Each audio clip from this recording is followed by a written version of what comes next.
still don't think that, you know, in spite of the explanation the government has given, in spite of your point of view, that whether you like it or not, men would want to take credit for this. You know, Boko Haram, for instance, would want to take credit for this, even though Boko Haram did not issue any statement at all. The fact is that men would want to take credit to say, look, if we had not issued that threat, men cannot take credit for this, because last year, before few days to the 50th anniversary, they posted their threat just like they did this year, and we still had our 50th anniversary. So it's irrelevant whatever they say, and that wasn't the first time they were going to bomb. Somebody might say, okay, that was the first time they were going to bomb. No, there was a bomb blast in That was the first time they would be attempting, they would be carrying out an operation in the Federal Capital Territory and very close to Eagle Square, where the president of the country and foreign dignitaries, even foreign heads of states were sitting. The point remains that the government decided to have a low key. It's very rational. You just did 50th anniversary. You're not going to do 51st anniversary as another big bang. It's not done anywhere, even in our private lives. Okay, we don't do it that way. What actually took place? Hold on. Right. Yinka said in 1984, that was 10 months after the coup d'etat. You can't tell me that it was because you were still planning 10 months after. That's why you had a low key, and that wasn't the only low key that government had. They had another low key. In fact, all through their regime, it was low key, and so. But what the point I'm trying to make is that the anniversary was marked. It would have been marked anywhere else in the country. Of course. But it was declared low-key. No doubt. And you cannot hold a low-key anniversary in Eagle Square. What I'm saying is, no doubt at all. Well, it all depends, isn't it? Because, I mean, that you have to gather people at Eagle Square does not mean you have to spend. Do you have to spend money to bring these people there? And in any case, do you have to spend money to feed these people at Eagle Square? What exactly would you be needing money for instance, that you'll be needing so substantial amount of money? You can still do it without having maybe the calisthenic display and all of that. But the point some people are trying to make here is that, look, that the moment men came out to issue that threat, that it was up to the government to just call its bluff.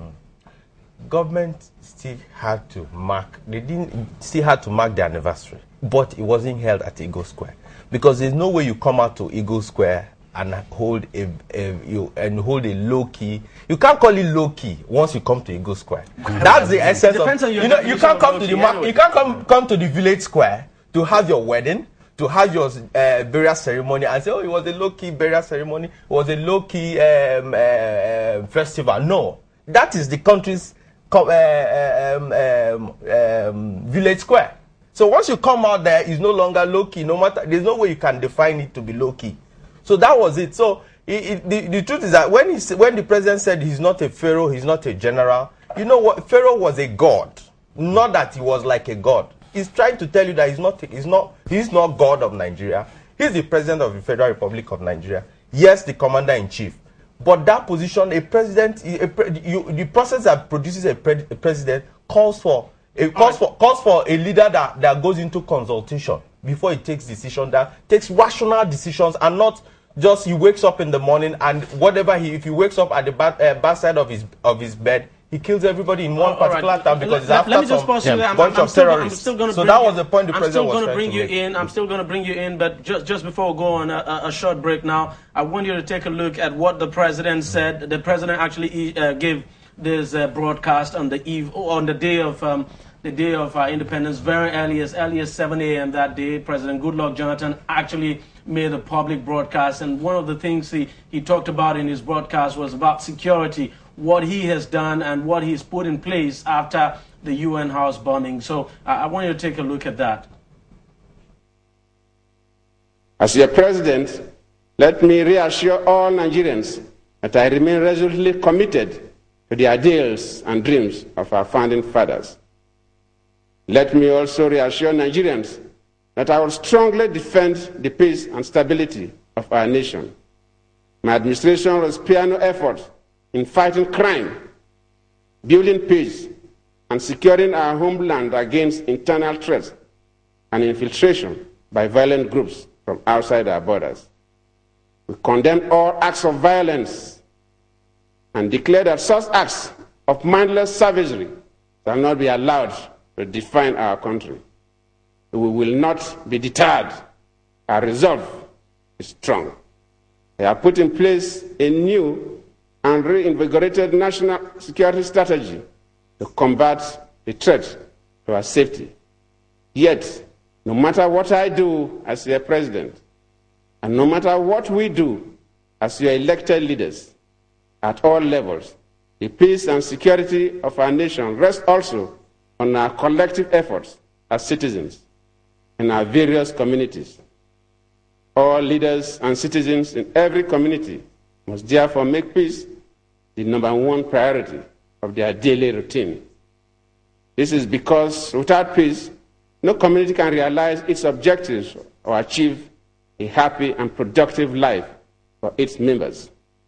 The current incidents of violence and terror in parts of the country will surely be overcome. We will secure the safety of our citizens, but only when we do this will we be able to build the needed peace and tranquility in all parts of the Federation. Securing our peace and stability will ensure economic growth and prosperity for all. Achike, you just had the president before we went to that break, sounding very tough there and telling us about some of the things he's put in place. That broadcast made earlier in the day, yesterday, that was 1st of October, made as early as 7 a.m. As a matter of fact, the president would have recorded that, he would have recorded that broadcast the day before. And then later in the day, when we're supposed to have the celebration, we saw something completely different. Why didn't the government decide to go to Eagle Square, for instance, and show to the world that, we have the security in place, and probably prove to men that, look, we can take you on anywhere at all? Yes, I would disagree with Paul that when he was talking about the government deciding to have a low-key celebration. First of all, it is not in the nature and the character of this government from what we have seen in terms of, showing ostentation to behave in this manner. One will want to commend it and so on, but it's not about the low-key nature of independence celebration. Is not dependent.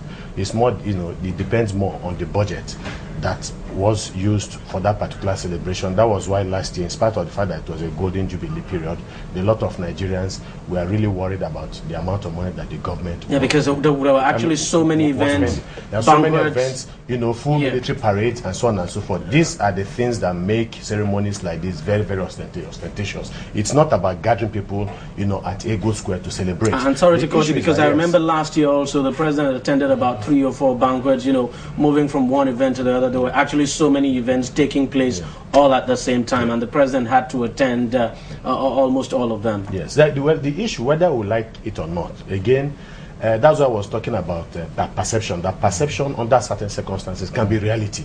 Now, you want to give people, because you see what the terrorist does, like I have tried to say, is that they try to change the way of a people, the way a people live, the way they do things, and so on. So, and one of the major instruments that they use is the instrument of fear.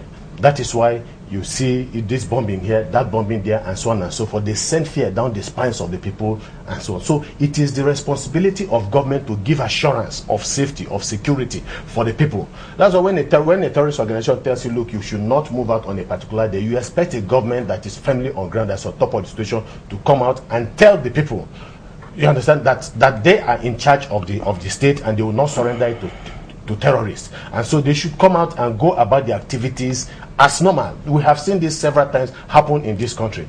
But the issue is this, and that is why that the government has shown absolute inability in handling the issue, not just the issue of Boko Haram or MEND, the issue of the crisis, persistent crisis, perennial crisis that has been going on in Jos for a very, very long time, has continued, unabated. Even though it's been quiet.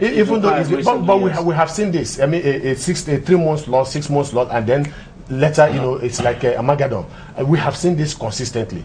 Now, what they did, on yesterday, turning Abuja to a ghost town is not the way they should have gone about it. You search the boot of a car, you search all the things inside the car. What of the possibility of somebody wearing a belt laden filled with bombs? These things are there. So we talk about actionable intelligence, and that should be done months, weeks, even before you have particular